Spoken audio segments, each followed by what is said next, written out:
How to delete recently deleted photos in iPhone. Hello everybody, welcome back to my channel. This is me Bipin Bisnath, and today I'll guide you on how you can delete recently deleted photos in iPhone.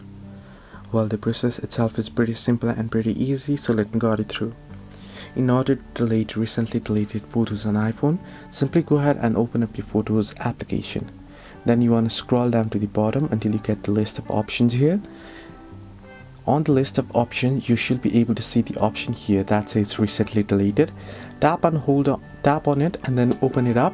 You'll have to use your Face ID.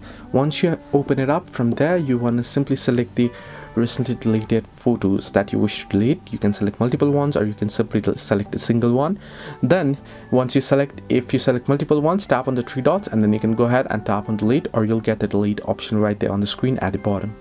This is how you can delete the recently deleted photos on iPhone. Hope this video helped you. Do like and subscribe, and do not forget to leave a comment down below if you have any further issues.